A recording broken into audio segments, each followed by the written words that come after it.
Wa ayyakuna mukhatiban 'ala as-sami'in biqadri uqulihim. Orang yang diberi izin menyampaikan ilmu itu bahwa dia adalah menghitab kepada pendengarnya dengan kadar akal mereka. Dia akan menyampaikan ilmu-ilmu sesuai kemampuan para pendengarnya untuk mencerna, memahaminya. Yang kelima, wa ayyakuna mustaqima, bahwa dia adalah istiqamah. Nah, para muhibbin rahimakumullah, itu tanda-tanda orang yang ma'zun, yang diberi izin untuk menyampaikan ilmu-ilmu kepada makhluk, kepada manusia, wabil khusus ilmu-ilmu yang berkaitan dengan kaum sufi.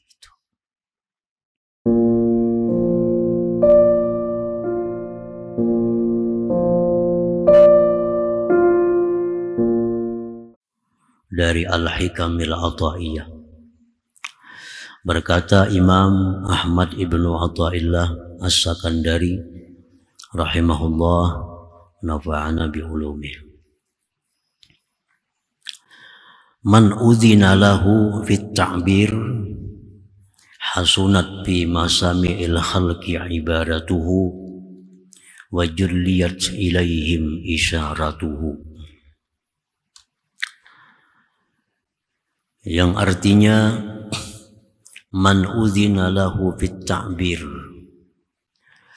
barang siapa yang diberikan izin baginya pada mentakbirkan, menguraikan ilmu-ilmu kaum sufi, maka baguslah pada pendengaran makhluk ibaratuhu, ibaratnya orang yang diizini tersebut, dan jelaslah kepada mereka itu isyaratuhu, isyaratnya.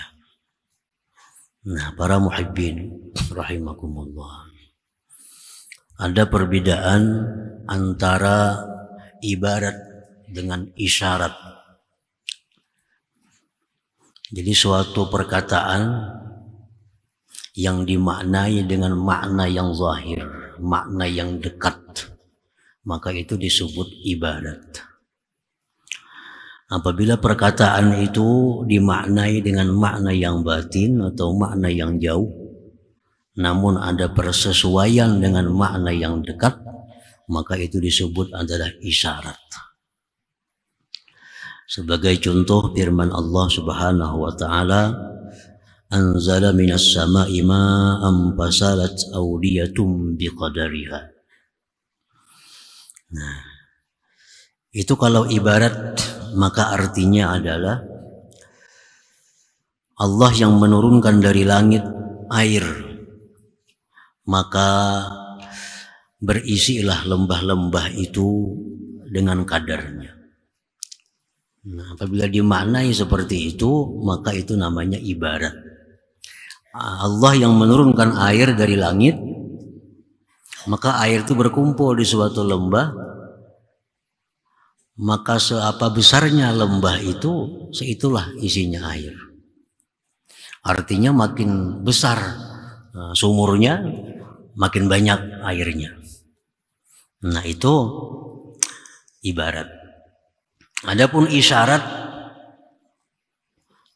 anzala minas sama'i ma'an fasalat awdiyatun biqadariha, Allah yang menurunkan ilmu, Allah yang menurunkan Al-Quran, maka mengalirlah itu ilmu, itu Al-Quran di dalam hati manusia dengan kadar hati tersebut. Nah, itu ngarannya, itu namanya dimaknai dengan isyarat. Nah, orang yang diberi izin dalam menguraikan ilmu-ilmu kaum sufi, maka baguslah di pendengaran para pendengarnya ibaratnya, dan jelas kepada mereka itu isyaratnya. Nah, para muhibbin rahimakumullah, alamatul ma'zun bi ta'bir ilmil qaum ay yakuna kalamuhu mafhuman maqbulan muta'assiran bi qulubis sami'in wa in takallama bi kalamin wajizin khafif li anna kalamahu maqsuun bil anwar. tanda orang yang diberi izin. Masdarul izinnya, tempat timbul izinnya itu bisa dari guru pembimbingnya, syekh mursyidnya yang memberi izin untuk menguraikan ilmu-ilmu, atau bisa pula izin langsung dari Allah melalui alamat-alamat tanda-tandanya. Nah, alamat orang yang diberi izin untuk menguraikan ilmu-ilmu yang berhubungan dengan kaum sufi, bahwa adalah perkataan orang itu mafhuman, dipaham. Uraian orang itu dimengerti, diterima, berbekas di hati para pendengarnya, sekalipun dia berkata-kata dengan perkataan yang singkat, ringan, sederhana, tetapi orang mengerti, orang paham, dan berbekas di hati mereka. Itu tanda bahwa yang menguraikan ilmu itu adalah al-ma'zun, orang yang diberi izin untuk menguraikan. Nah, kenapa demikian bisa dipaham, bisa diterima, bisa berbekas di hati pendengarnya? Li'anna kalamahu maqsuun bil anwar, karena ungkapan orang tersebut, karena keterangan dari orang yang diberi izin itu maqsuun bil anwar, dibalut, diberi pakaian dengan pakaian cahaya-cahaya yang bisa masuk ke dalam hati para pendengarnya itu. Nah, para muhibbin rahimakumullah. Jadi ini hikmah yang 140, 84, 85 masih berhubungan dengan hikmah-hikmah yang sebelumnya. Nah, para muhibbin rahimakumullah. Al-ma'zun bit ta'bir la budda ayyakuna mukhlisan bi ta'birih. Orang yang diberi izin untuk menguraikan ilmu-ilmu, khususnya ilmu-ilmu sufi, orang yang menguraikannya itu, yang dapat izin tersebut, ayyakuna mukhlisan, bahwa dia mesti ikhlas bi ta'birih, pada menguraikannya itu. Orang yang diberi izin itu pasti orangnya mukhlis, orangnya ikhlas dalam menyampaikan ilmu-ilmu. La yarumu riyasatan walad dunya wa la yas'alu ajra. Nah, dia tidak mengharapkan, tidak menghendaki kedudukan, tidak menghendaki duniawi, dan tidak minta upah dalam hal menyampaikan ilmu-ilmu tersebut. Nah, dia mukhlis karena Allah semata. Qala ta'ala hikayatan an Nuhin alaihi salam, wa ya qaumi la as'alukum alaihi mala in ajriya illa 'ala Allah. Allah Subhanahu wa ta'ala berfirman mengisahkan tentang Nabiullah Nuh alaihi salam. Nabi Nuh berkata kepada kaumnya, wahai kaumku, aku tidak minta atas kalian atas tablik itu malan, harta. Aku tidak minta upah menyampaikan risalah Allah itu. In ajriya illa 'ala Allah, tidak ada pahalaku melainkan atas Allah Subhanahu wa ta'ala. Nah, orang yang diberi izin menyampaikan, menguraikan ilmu-ilmu tersebut, orang ini mesti mukhlisan, mesti ikhlas, tidak mengharapkan upah, tidak mengharapkan kedudukan duniawi dan lain-lainnya. Sebagaimana contoh Nabi Nuh alaihi salam. Nah, yang pertama itu ayyakuna muhlisa wa ayyakuna mutawakkilan 'ala Allah wa la yahrisu illa 'ala ada'i amanati tabligh. Orang yang diberi izin menyampaikan ilmu, bahwa dia itu bertawakal atas Allah dan dia tidak ada keinginan melainkan hanya menunaikan amanah menyampaikan ilmu itu. Ilmu ini kan mesti disampaikan. Jadi mereka menyampaikan ilmu itu kepada makhluk, kepada manusia, tidak ada tujuan lain selain adalah menunaikan amanah itu, menunaikan amanah. Wa ayyakuna harisan ala hidayatis sami'in. Orang yang diberi izin untuk berdakwah, diberi izin untuk menguraikan ilmu-ilmu itu, dia mestinya ingin bahwa pendengarnya itu mendapat hidayah dari Allah Subhanahu wa Ta'ala. Orang yang diberi izin untuk menyampaikan ilmu, orang tersebut harisun, sangat ingin bahwa pendengarnya itu mendapat hidayah dari Allah Subhanahu wa Ta'ala. Wa ayyakuna mukhatiban 'ala as-sami'in biqadri uqulihim. Orang yang diberi izin menyampaikan ilmu itu, bahwa dia adalah menghitab kepada pendengarnya dengan kadar akal mereka. Dia akan menyampaikan ilmu-ilmu sesuai kemampuan para pendengarnya untuk mencerna, memahaminya. Yang kelima, wa ayyakuna mustaqima, bahwa dia adalah istiqamah. Nah, para muhibbin rahimakumullah, itu tanda-tanda orang yang ma'zun, yang diberi izin untuk menyampaikan ilmu-ilmu kepada makhluk, kepada manusia, wabil khusus ilmu-ilmu yang berkaitan dengan kaum sufi itu. Summa qala al-imam bil hikmatil khamisah was samanin ba'dal mi'ah. Kemudian melanjutkan Imam Ahmad ibnu Athaillah pada hikmah yang 185. Rubbama barazatil haqa'iq maksufatal anwar idza lam yu'zan laka fiha bil izhar. Kadang-kadang timbul itu ilmu-ilmu hakikat, ilmu-ilmu sufi, maksufatal anwar, tertutup cahayanya. Ini sebenarnya ilmu-ilmu hibat nih. Ini ilmu-ilmu hakikat.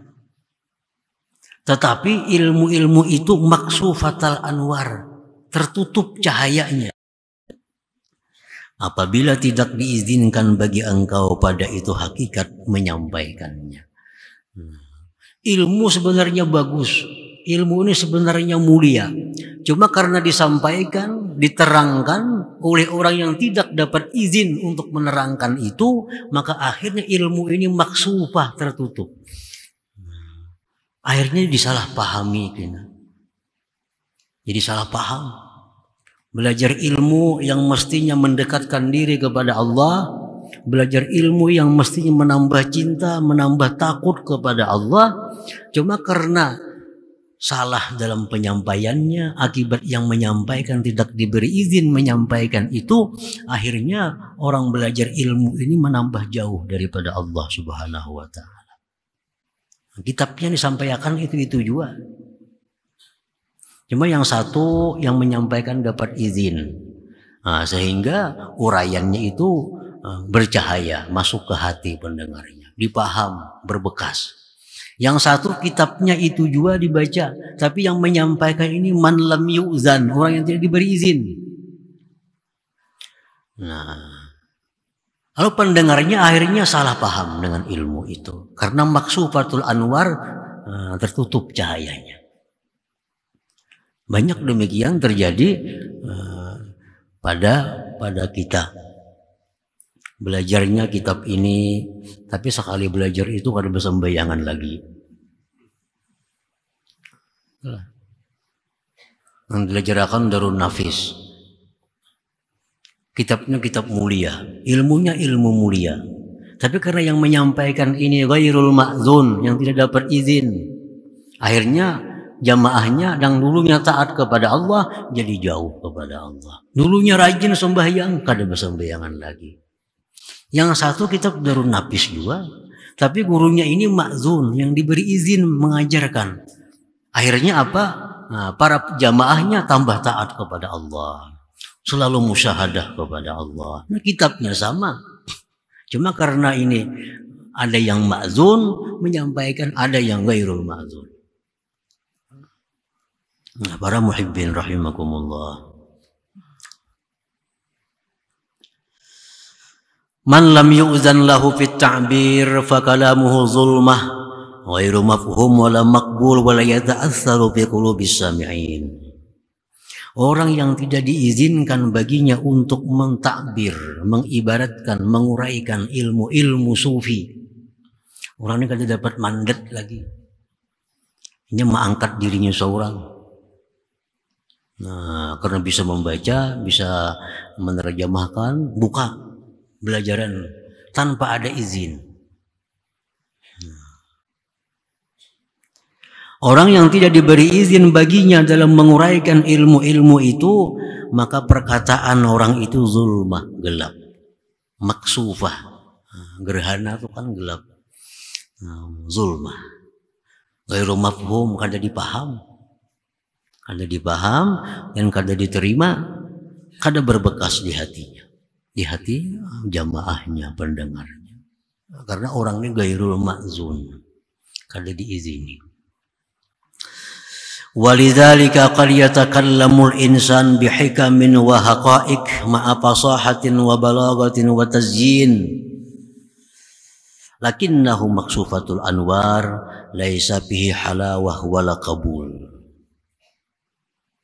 Oleh karena demikian terkadang menerangkan seseorang, menjelaskan seseorang dengan hikmah-hikmah, hakikat-hakikat, dia jelaskan, dia terangkan dengan lihai, dengan fasih, dengan balagah, dengan kata-kata yang mantap, yang berhias.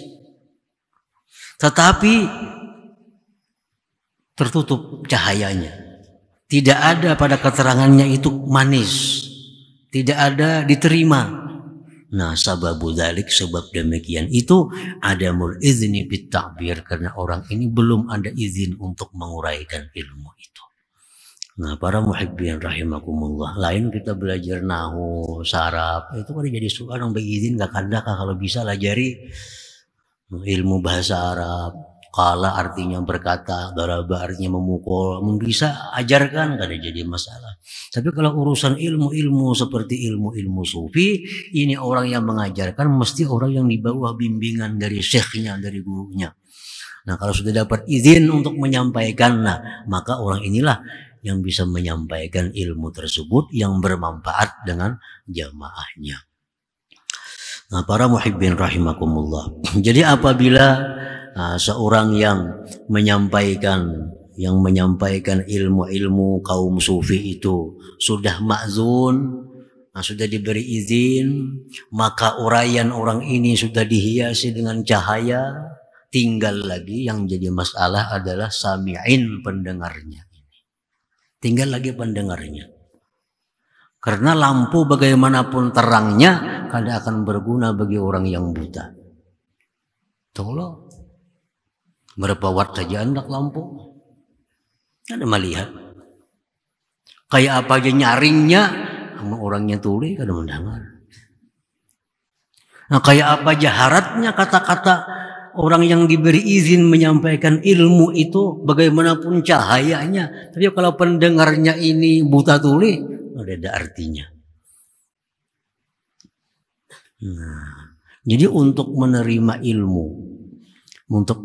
ilmu yang mendekatkan diri kita kepada Allah Subhanahu wa Ta'ala, di samping yang menyampaikan ini orangnya ma'zun, yang diberi izin, pendengar ini pun mestinya orangnya satu ikhlas. Ikhlas. Kalau menuntut ilmu itu kada ikhlas, ilmu kada mau masuk ke telinga aja kada, apalagi ke hati. Ke telinga aja kada, apalagi ke hati. Kalau orang menuntut ilmu itu bukan karena Allah. Talabnal ilma li ghairillah fa abal ilmu illa ayyakuna lillah. Kami menuntut ilmu kada karena Allah, kada mau ilmunya bebarak. Fa'abal ilmu illa ayyakuna lillah. Nah, jadi kalau hendak menuntut ilmu yang mendekatkan diri kepada Allah, ilmu yang ingin dicintai oleh Allah, ikhlas syaratnya menuntut ini. Bukan hanya yang menyampaikan ikhlas, tapi yang mendengar pun mesti ikhlas. Bila kada ikhlas, kada masuk ilmu. Masuk bisa juga kada menuntung. Ma'al alam. Ini kada ikhlas. Ini menuntut ilmu ada tujuan-tujuan tertentu. Nah, tujuannya kalau tercapainya ampih nuntut ilmu. Orang nuntut ilmu sambil berdagang. Dagangannya kada payu lagi ya ampih nuntut ilmu. Apa berdagang? Karena tujuannya ilmu tuh berdagang. Ini kada akan masuk ilmu-ilmu yang seperti itu. Karena sudah niatnya sudah kada ikhlas karena Allah. Ada kepentingan-kepentingan lalu menuntut ilmu. Kepentingannya habis ya nuntut ilmunya. Hati pun caleg-caleg kebanyakannya tuh. Hendak calonnya nuntut ilmu. Sudah jadinya kada lagi. Karena itu yang ditujunya. Nah, umumnya karena kada ikhlas. Ilmunya kada masuk. Kada masuk. Tujuannya sudah lain dari awalnya. Nah, ikhlas pertama. Yang kedua, yang utama, tawadhu. Mesti tawadhu. Ilmu itu kada akan masuk kepada hati yang tinggi, hati yang sombong. Nah, kalau sudah ini pendengarnya tawadhu, pendengarnya ini ikhlas karena Allah, yang menyampaikan ini orangnya ma'zun dapat izin, nah insya Allah akan jadi ilmu yang bermanfaat, yang mendekatkan diri kepada Allah Subhanahu wa ta'ala. Nah, para muhibbin rahimakumullah. Jadi perumpamaan para ulama bahwa hati itu adalah hati yang rendah. Itulah tempat berhimpunnya, terkumpulnya rahmat Allah. Hati yang rendah, tempat terhimpunnya rahmat Allah, tempat terhimpunnya ilmu di hati yang rendah. Sebagaimana banyu hujan akan terhimpun, akan terkumpul di dataran yang paling rendah. Di gunung maulah banjir kada mau. Ya banyu 4 lalu aja turun ke bawah. Nah, orang yang hatinya tinggi, ilmu tuh 4 lalu aja. Kemana tak kumpulnya? Orang yang hati paling rendah. Orang yang paling tawadhu. Dalam satu majlis kebaikan, majlis zikir, di situ turun rahmat Allah Subhanahu wa ta'ala. Itu pasti. Majlis zikir, majlis ilmu, turun rahmat Allah. Tapi kemana turunnya rahmatnya, kumpulannya? Siapa di antara jamaah itu hatinya yang paling rendah, itulah terkumpulnya rahmat Allah Subhanahu wa ta'ala. Orang yang hatinya tinggi, 4 lalu aja rahmatnya itu. 4 lalu. Terkumpulnya ke hati yang rendah. Nah, ilmu pun demikian. Nah, jadi untuk dapat ilmu, 1, ikhlas karena Allah. Untuk ilmu, 2, ada mulkibir, ketiadaan sombong di dalam hati. Insya Allah akan dapat ilmu yang bermanfaat dari Allah Subhanahu wa ta'ala.